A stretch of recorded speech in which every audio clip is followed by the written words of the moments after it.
గురుభ్యో నమః. ఓం శ్రీ మాత్రే నమః. ఈటీవీ ప్రేక్షకులకి నమస్కారం. ముందుగా మా ఈటీవీ ప్రేక్షకులందరికీ కూడా హోలీ పండుగ శుభాకాంక్షలు.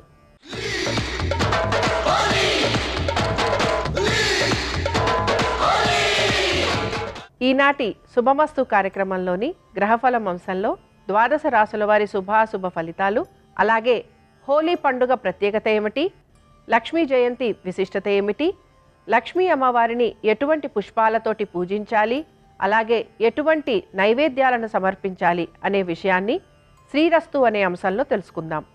ముందుగా నేటి పంచాంగం. స్వస్తి శ్రీ చాంద్రమాన క్రోధినామ సంవత్సరం, ఉత్తరాయణం, శిశిర ఋతువు, ఫాల్గుణ మాసం.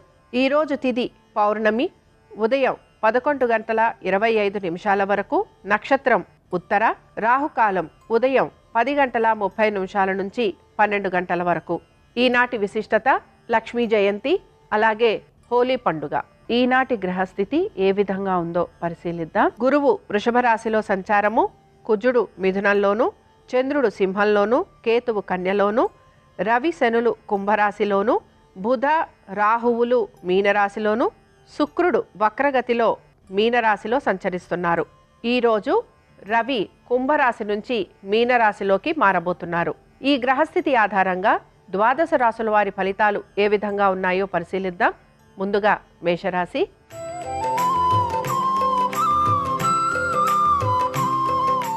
మేషరాశి వారి ఫలితాలను గనక పరిశీలించినట్లయితే, మేషరాశి వారికి ఈరోజు ఆర్థికంగా మంచి పురోగతి అనేది సూచిస్తోంది. సంతానానికి కూడా చాలా వరకు అనుకూలమైన కాలంగా మనం చెప్పుకోవచ్చు. ఆరోగ్యానికి సంబంధించి తీసుకుంటున్న జాగ్రత్తలు ఏవైతే ఉన్నాయో అవన్నీ కూడా మంచి సత్ఫలితాలను ఇస్తాయని గమనించాలి. కోర్టు విషయాలు ఏవైతే ఉన్నాయో ఇవన్నీ కూడా కొంతవరకు మీకు సానుకూలంగా ఉండేందుకు అవకాశం ఉంది. ఖర్చులని నియంత్రించుకునేందుకు కొంత ప్రయత్నం అనేది మాత్రం చేస్తూ ఉండాలి.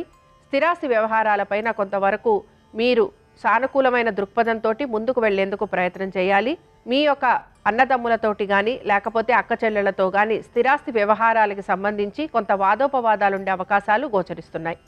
ఉద్యోగస్తులకి శ్రమ అధికంగా ఉన్నా సానుకూలంగా వీరు మీ పనులను పూర్తి చేసుకుంటారు. వ్యాపారస్తులకి కూడా ఆర్థిక పురోగతి, అలాగే వ్యాపార పరంగా అభివృద్ధి అనేది గోచరిస్తోంది.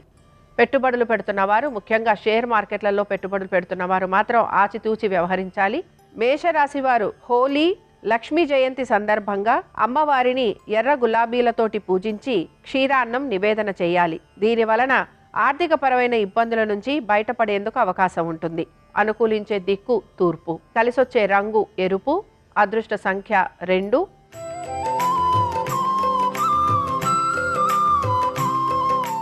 వృషభ రాశి వారి ఫలితాలను గనక పరిశీలించినట్లయితే, వృషభ రాశి వారికి శ్రమ అధికంగా ఉండబోతోంది. అయితే శ్రమకి తగిన ఫలితం కూడా వీరికి గోచరిస్తూ ఉంటుంది. ప్రయాణాలు లాంటివి చేసే అవకాశాలు ఎక్కువగా ఉంటాయి. బంధుమిత్రుల్ని కలిసే అవకాశాలు గోచరిస్తున్నాయి. కొంతవరకు మనసుని ప్రశాంతంగా ఉంచుకునేందుకు ప్రయత్నం అనేది చేస్తూ ఉంటారు. ఎటువంటి ఇబ్బందులు ఉన్నా కూడా ఇబ్బందుల్ని అధిగమించేందుకు ఎక్కువగా ప్రయాస కూడా పడుతూ ఉంటారు. సంతానానికి సంబంధించి చాలా వరకు అనుకూలంగా ఉంది. ఉద్యోగ వ్యాపారస్తులకి మాత్రం కొంత శ్రమ అధికంగా ఉన్నా కూడా పనులు నెమ్మదిగా పూర్తి చేసేందుకు ప్రయత్నం చేస్తూ ఉంటారు. ఎక్కువ శాతం ఉద్యోగానికి సంబంధించి మాత్రం ఎంత కష్టపడినా ఫలితం రావట్లేదని నిరాశ చెందే అవకాశాలు ఎక్కువగా గోచరిస్తున్నాయి. అలాగే వ్యాపారస్తులకి కూడా కొంత ఇబ్బందికరమైన వాతావరణం గోచరిస్తున్నా కూడా ఆ ఇబ్బందిని తట్టుకొని బయటపడేందుకు ఎక్కువగా కృషి చేస్తూ ఉంటారు. పెట్టుబడుల విషయంలో మాత్రం కొంత జాగ్రత్తగా వ్యవహరిస్తూ ఉండాలి.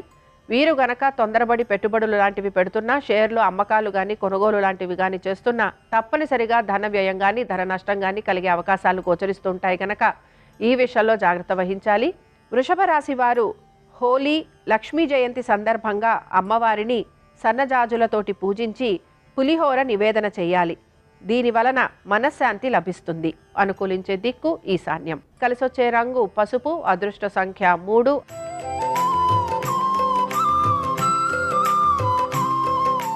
మిథున రాశి వారి ఫలితాలను గనక పరిశీలించినట్లయితే, మిథున రాశి వారికి ఈరోజు ఆర్థికంగా కొంత పురోగతి అనేది సూచిస్తోంది. ఏ పనైనా సరే కష్టపడి మీరు సాధించుకుంటారని చెప్పొచ్చు. ప్రయత్నపూర్వకంగా పనులు పూర్తవుతాయని గమనించాలి. ఇరుగు పొరుగు వారితోటి ఇబ్బందికరమైన వాతావరణం ఏర్పడే అవకాశాలుంటాయి గనక జాగ్రత్త వహించాలి. వాదోపవాదాల జోలికి వెళ్ళకూడదు. అనుకున్న విధంగా పనులు పూర్తయ్యేంత వరకు కొంచెం నెమ్మదిగా ఉండేందుకు ప్రయత్నించండి. ఏ విషయమైనా సరే కొంత జాగ్రత్తగా వ్యవహరిస్తూ ఉండాలి. ఇష్టమైన వార్తలు వినేందుకు మీరు ఎక్కువగా ప్రయాసపడుతూ ఉంటారు. బంధుమిత్రుల్ని కలిసినా కూడా వారితోటి వాదోపవాదాలు లాంటివి ఉంటాయి గనక జాగ్రత్త వహించాలి. నమ్మిన వారే మీకు సహాయ సహకారాలు అందిస్తారు అని మీరు అనుకుంటూ ఉంటారు, కానీ ఇదే నమ్మిన వారు మీకు సహాయ నిరాకరణ చేసే అవకాశాలు కూడా లేకపోలేదు. తర్వాత ఎప్పుడూ కూడా మీరు ఏ పని చేసినా కూడా దాని గురించి కొంత లాభాపేక్షతోటి ముందుకు వెళుతూ ఉంటారు కనుక ఈ విషయాలలో కూడా కొంత జాగ్రత్త వహిస్తూ ముందుకు వెళ్ళాలి. మిథున రాశి వారు హోలీ, లక్ష్మీ జయంతి సందర్భంగా అమ్మవారిని మల్లె పువ్వులతోటి పూజించి పాయసాన్ని నివేదన చేయటం వలన కోర్టు సమస్యలు ఏమున్నా కూడా అధిగమించేందుకు అవకాశం ఉంటుంది. అనుకూలించే దిక్కు పడమర. కలిసొచ్చే రంగు ఎరుపు. అదృష్ట సంఖ్య 4.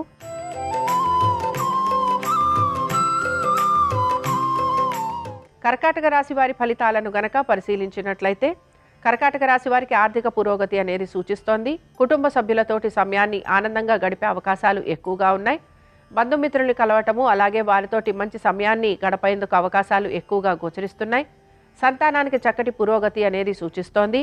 ఆర్థికపరమైన విషయాలలో జాగ్రత్తగా అడుగులు వేస్తూ ఉంటారు గనక పెద్దగా ఇబ్బంది పడే అవకాశాలు గోచరించటం లేదు. ఉద్యోగ వ్యాపారస్తులకి చాలా వరకు అనుకూలంగా ఉంటుందని మనం చెప్పుకోవచ్చు. పెట్టుబడులు పెడుతున్న వారు ఎవరైతే ఉన్నారో పెట్టుబడుల విషయంలో కొంత జాగ్రత్తగా పెట్టుబడులు పెడుతూ ఉంటారు గనక వీరికి నష్టం అనేది కలగకుండా ఉండే అవకాశాలు గోచరిస్తున్నాయి. కోర్టు విషయాలు ఏవైతే ఉన్నాయో అవన్నీ కూడా వాయిదా పడే అవకాశాలు ఎక్కువగా ఉంటాయి. ఆహార నియమాలు ఖచ్చితంగా పాటించాలి. అలాగే మాట్లాడేటప్పుడు కూడా బహు జాగ్రత్తగా మాట్లాడే ప్రయత్నం చేస్తూ ఉండాలి. అనాలోచితంగా అనే మాటలే కొంతవరకు మీకు ఇబ్బందికరంగా మారే అవకాశాలు ఉంటాయని గమనించాలి. కర్కాటక రాశి వారు హోలీ, లక్ష్మీ జయంతి సందర్భంగా అమ్మవారిని చేమంతులతోటి పూజించి అటుకులు, బెల్లము నివేదన చేయటం వలన అనుకున్న పనులన్నీ సానుకూలంగా పూర్తవుతాయి. అనుకూలించే దిక్కు పడమర. కలిసొచ్చే రంగు నీలము. అదృష్ట సంఖ్య 4.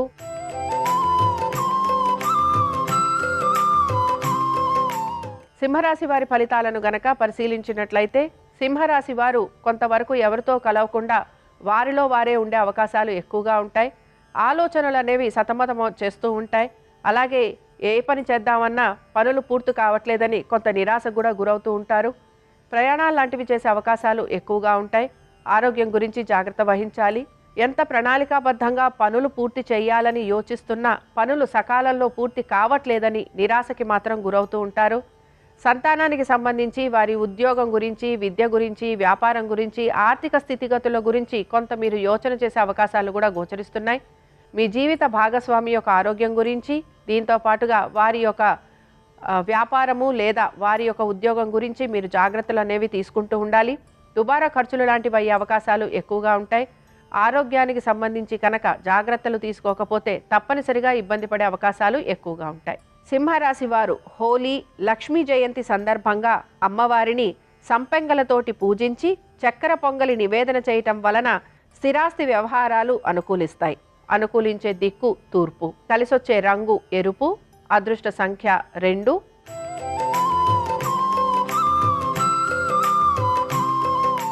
కన్యా రాశి వారికి కూడా ఈరోజు కొంత ఆర్థికపరమైన ఇబ్బందులు ఎదుర్కోవాల్సిన పరిస్థితులు గోచరిస్తున్నాయి. ప్రతి విషయంలోనూ ఆచితూచి నిర్ణయాలు తీసుకుంటూ ఉంటారు. అలాగే ఎవరితోటి కలవకుండా దూరంగా ఉండే ప్రయత్నం చేస్తూ ఉంటారు. వీరి మనసులో ఉన్న విషాదాన్ని కానీ, వీరి మనసులో ఉన్న బాధని కానీ నలుగురు గుర్తించకపోగా వీరిని నిందించే అవకాశాలు ఎక్కువగా ఉంటాయి. ఎవరితో కలుద్దామన్నా వారు వీరిని ఏదో ఒక మాట అంటారని వీరే నిశ్శబ్దంగా ఉండే అవకాశాలు ఎక్కువగా గోచరిస్తున్నాయి. కుటుంబ సభ్యులతోటి వాదోపవాదాలుండే అవకాశాలు ఎక్కువగా ఉంటాయి. అలాగే జీవిత భాగస్వామి కూడా కొంతవరకు వీరిని నిందించే అవకాశాలు లేకపోలేదు. సంతానానికి సంబంధించి కొంతవరకు అనుకూలంగా ఉంది. పెట్టుబడులు పెడుతున్న వారు బహు జాగ్రత్తగా పెట్టుబడులు పెట్టాలి. ముఖ్యంగా షేర్ మార్కెట్లో పెట్టుబడులు పెడుతున్న వారు అమ్మకాలైనా కొనుగోలైనా సరే జాగ్రత్తగా గనక వ్యవహరించకపోతే ధన నష్టం కలిగే అవకాశాలు ఎక్కువగా ఉంటాయి. కన్యా రాశి వారు హోలీ, లక్ష్మీ జయంతి సందర్భంగా అమ్మవారిని నందివర్ధనాలతోటి పూజించి పులగం నివేదన చేయటం వలన ఉద్యోగ వ్యాపారాలలో అభివృద్ధి అనేది గోచరిస్తుంది. అనుకూలించే దిక్కు పడమర. కలిసొచ్చే రంగు పసుపు. అదృష్ట సంఖ్య 8.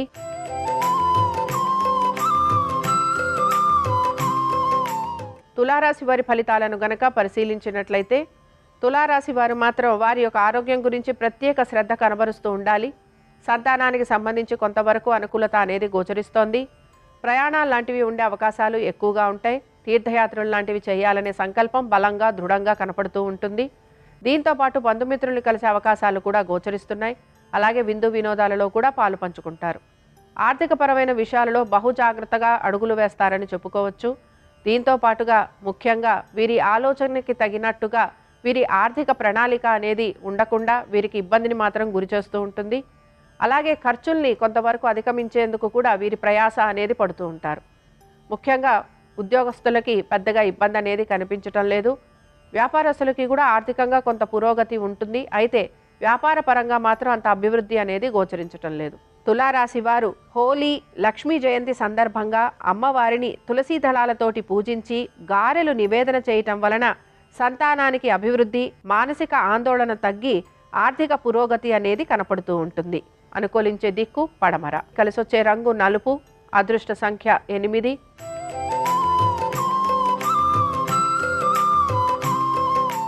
వృశ్చిక రాశి వారి ఫలితాలను గనక పరిశీలించినట్లయితే వృశ్చిక రాశి వారికి ఉద్యోగ వ్యాపారాలలో చక్కటి అనుకూలత అనేది గోచరిస్తోంది. అనుకున్న విధంగా పనులన్నీ కూడా సకాలంలో పూర్తయ్యే అవకాశాలు ఎక్కువగా ఉంటాయి. ఎప్పుడో చేసిన పనులకి కూడా ఈరోజు వీరికి మంచి ప్రతిఫలం అనేది లభించేందుకు అవకాశం ఉంటుంది. ఆర్థిక పరంగా కూడా చక్కటి పురోగతి అనేది సూచిస్తోంది. పెట్టుబడుల విషయంలో వీరు ఆచితూచి నిర్ణయాలు తీసుకుంటూ ఉంటారు కనుక ఈ విషయంలో పెద్దగా ఇబ్బంది పడే అవకాశం గోచరించటం లేదు. అలాగే సంతానానికి సంబంధించి ఈరోజు చాలా వరకు అనుకూలంగా ఉంది. జీవిత భాగస్వామి యొక్క ఉద్యోగ వ్యాపారం గురించి, ఆరోగ్యం గురించి మీరు మంచి జాగ్రత్తలు అనేవి తీసుకుంటూ వారికి సహాయం చేసే అవకాశాలు ఎక్కువగా గోచరిస్తున్నాయి. ముఖ్యంగా వీరికి కుటుంబ పరంగా కూడా చక్కటి ఆనందకరమైన వాతావరణం అనేది సూచిస్తోంది. దీంతో పాటు అనుకున్న విధంగా పనులన్నీ సకాలంలో పూర్తి చేసే అవకాశాలు గోచరిస్తున్నాయి. వృశ్చిక రాశి వారు హోలీ, లక్ష్మీ జయంతి సందర్భంగా అమ్మవారిని బిల్వదళాలతోటి పూజించి క్షీరాన్నం నివేదన చేయటం వలన మంచి శుభ ఫలితాలు కలిగే అవకాశం గోచరిస్తుంది. అనుకూలించే దిక్కు ఆగ్నేయం. కలిసొచ్చే రంగు నీలము. అదృష్ట సంఖ్య 5.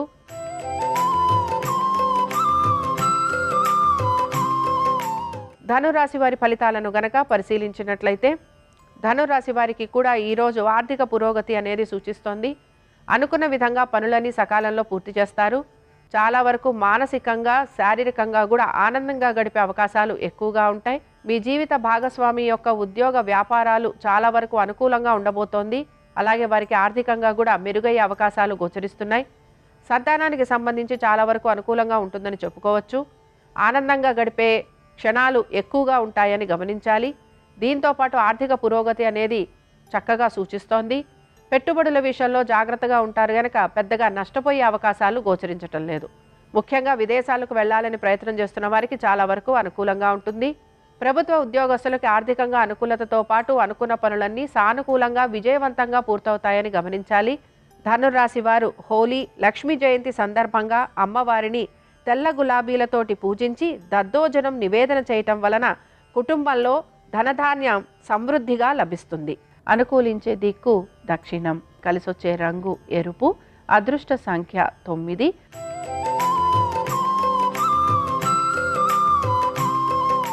మకర రాశి వారి ఫలితాలను గనక పరిశీలించినట్లయితే మకర రాశి వారు మాత్రం ప్రతి విషయంలోనూ జాగ్రత్తగా ఉండాలి. ఆచితూచి అడుగులు వేయాలి. ఎటువంటి నిర్ణయాలు తీసుకుంటున్నా దానికి సంబంధించిన ప్రతిఫలం ఒకసారి ఆలోచించి ఆ తర్వాత మాత్రమే నిర్ణయాలు తీసుకొని దాన్ని అమలుపరచాలని సూచన. సంతానానికి సంబంధించి కొంతవరకు అనుకూలంగా ఉంది.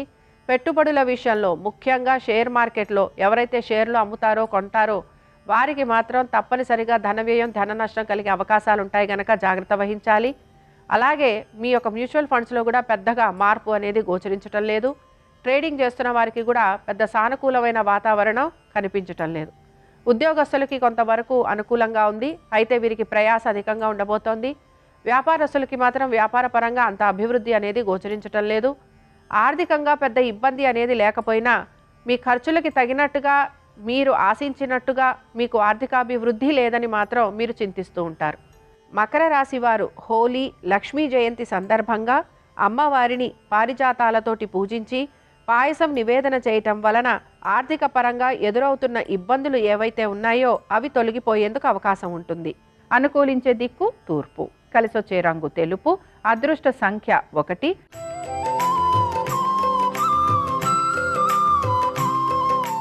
కుంభరాశి వారి ఫలితాలను గనక పరిశీలించినట్లయితే కుంభరాశి వారికి మంచి మార్పులు అనేవి గోచరిస్తున్నాయి. ఆర్థికమైన పురోగతి వైపుగా ముందుకు వెళ్తున్నారని చెప్పొచ్చు.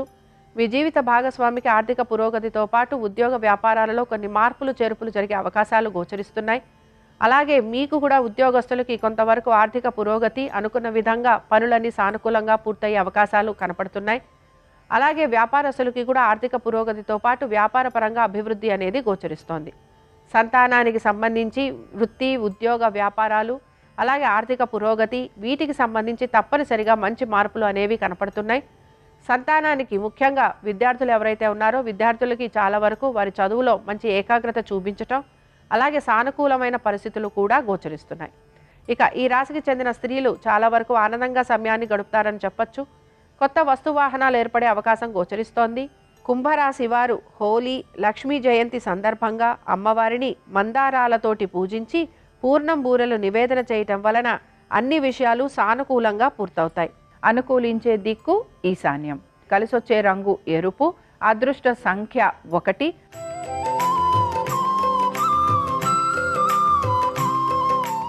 మీనరాశి వారు మాత్రం ఈరోజు ఆర్థికపరమైన విషయాల గురించి చాలా వరకు జాగ్రత్తగా వ్యవహరించాలని చెప్పుకుంటున్నాం. దీంతోపాటు ఖర్చులను అధిగమించేందుకు కూడా ఎక్కువగా మీరు కష్టపడుతూ ఉంటారు. మీ సంతానానికి సంబంధించి వారి విద్య గురించి కొంతవరకు మీకు ఖర్చు అయ్యే అవకాశం ఎక్కువగా గోచరిస్తోంది. రుణాల కోసం ప్రయత్నం అనేది కొనసాగిస్తూ ఉంటారు. రుణం తీసుకోవటము, లేకపోతే అధిక వడ్డీ తెచ్చి వడ్డీతోటి రుణాలు తీసుకునే అవకాశాలు ఎక్కువగా గోచరిస్తున్నాయి. కుటుంబ సభ్యులతోటి కొంతవరకు సమయాన్ని గడిపే అవకాశాలుంటాయి. దీంతో పాటు ఆహార నియమాలు ఖచ్చితంగా పాటించాలి. ఆర్థికంగా కొంత ఇబ్బంది అనేది ఎదురవుతున్న మిగతా విషయాలలో మాత్రం కొంత సానుకూలత అనేది గోచరిస్తోంది.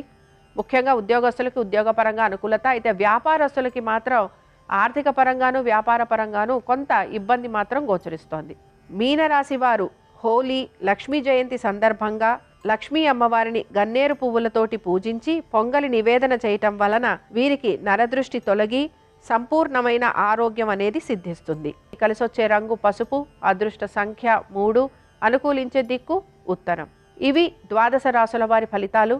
హోలీ పండుగ సందర్భంగా లక్ష్మీ అమ్మవారి అనుగ్రహం ద్వాదశ రాశుల వారి మీద ఉండాలని ఆశిస్తూ స్వస్తి. శ్రీరస్తు శుభమస్తు.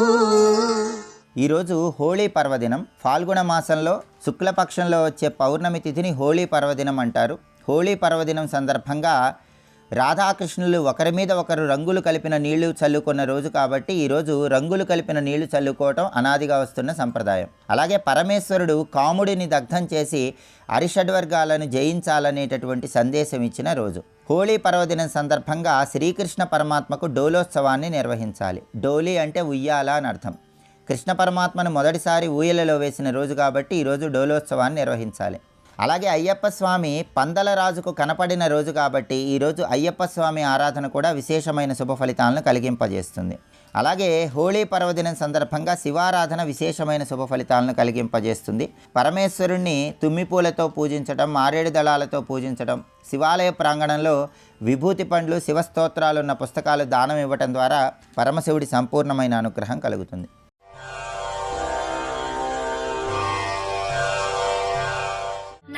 సూర్యదేవా అమేయ ప్రభావా దయా దివ్య పాశ అనంత ప్రకాశ నమో సూర్యదేవా అమేయ ప్రభావా. కృష్ణుడు బాధపడుతున్నాడు ద్వారకలో. ఏమైపోయింది శమంతకమణి, అక్రూరుడు ఎందుకు వెళ్ళిపోయాడు అసలు ద్వారక నుంచి? ఎక్కడి నుంచి వస్తోంది అంత డబ్బు అక్రూరుడికి అని. ఈలోగా నారదుడు వచ్చాడు. ఓయ్ కృష్ణ, ఇన్ని ఇక్కట్లు ఎందుకు వచ్చాయో తెలుసా? భాద్రపద శుక్ల చవితి నాడు ప్రసేనుడితో వెళ్ళి చంద్రుణ్ణి చూశావు. చంద్రుడి శాపం ఎందుకు వచ్చిందో తెలుసా? ఇదిగో విఘ్నేశ్వరుడు ఇచ్చాడు. కాబట్టి ఇప్పుడు ఎలా పోతుందో తెలుసా? వినాయక వ్రతకల్పం చెయ్యి అన్నాడు. అంటే ఆయన వినాయక వ్రతం చేశాడు. వినాయకుడు ఎవరు? విష్ణువుకి మేనల్లుడు. ఎందుకని నారాయణ నారాయణి, నారాయణ అన్నగారు, నారాయణి చెల్లెలు పార్వతీదేవి. పార్వతీదేవి పెద్ద కొడుకు కదూ. మేనమా అంటే మహాప్రీతి ఆయనకి. ఆయన గబగబా వచ్చాడు. అందుకే ఇప్పటికీ విఘ్నేశ్వరుడి దగ్గరికి వెడితే ఇలా ఇలా కొట్టుకుంటూ ఉంటారు. ఇలా ఇలా ఎందుకు కొట్టుకుని గుంజీలు తీస్తుంటారు? ఎందుకు అంటే దానికి ఒక సారస్యం చెప్తుంటారు పెద్దలు. ఇప్పుడు మేనమావల ముద్దు మేలైన ముద్దు అని విఘ్నేశ్వరుడు మేనమావ గారి ఇంటికి వెళ్ళేట శ్రీ మహావిష్ణువు దగ్గరికి. ఆయన ఏదో సుదర్శన చక్రం అక్కడ పెట్టి ఏదో పని చేసుకొచ్చి ఎవరో రాక్షసులు వస్తున్నారని చక్రం ఏదన్నాడు. మామయ్య నోట్లో పడేసుకున్నానన్నాడు. అయ్య బాబోయ్, చక్రం నోట్లో పడేసుకోవడం ఏమిట్రా, బయటికి వదిలేయన్నాడు. వదలండి, అటు ఇటు పరిగెడుతున్నాడు. ఏదో ఒకటి చేస్తే కానీ వదలడన ఆయన ఏం చేశాడంటే ఇలా ఇలా కొట్టుకుని గుంజీలు తీశాడు. ఇది ఏమిటో విచిత్రంగా ఉంది, మామయ్య ఏమిటో అలా గుంజీలు తీస్తున్నాడని పక్క పక్క పక్క పక్క నవ్వాడు. ఆ పొలమారి నోట్లోంచి సుదర్శన చక్రం కక్కి బయటపడి, అప్పటి నుంచి మేనమా విష్ణువు చేస్తే ప్రీతి పొందాడు కాబట్టి ఇప్పటికీ విఘ్నేశ్వరుడి దగ్గరికి వెడితే మనం కూడా ఇలా ఇలా కొట్టుకుని గుంజీలు తీస్తుంటారు. కాబట్టి ద్రవిడ దేశంలో ఈ కథ చెప్తుంటారు దాని గురించి. కాబట్టి శ్రీ మహావిష్ణువు ఎప్పుడైతే వినాయక వ్రతకల్పం చేశారో విఘ్నేశ్వరుడు ప్రసన్నుడై ప్రత్యక్షమయ్యాడు. మామయ్య మామయ్య నీ నీలాపనిందలు పోయాయి, ఎలా పోతాయో తెలుసా అన్నాడు. ఏం చేయనురా మేనలుడా అన్నాడు. ఏమీ లేదు మామయ్య, అక్రూరుడు కాశీలో ఉన్నాడు, కబురు చేయి, నువ్వు ఎప్పుడు పిలుస్తావా అని చూస్తున్నాడు. మహాభక్తుడు వచ్చేస్తాడు, ఆయన వచ్చేస్తే కథ సుఖాంతం అయిపోతుందన్నాడు. ఆయన తిరిగి వచ్చాడు.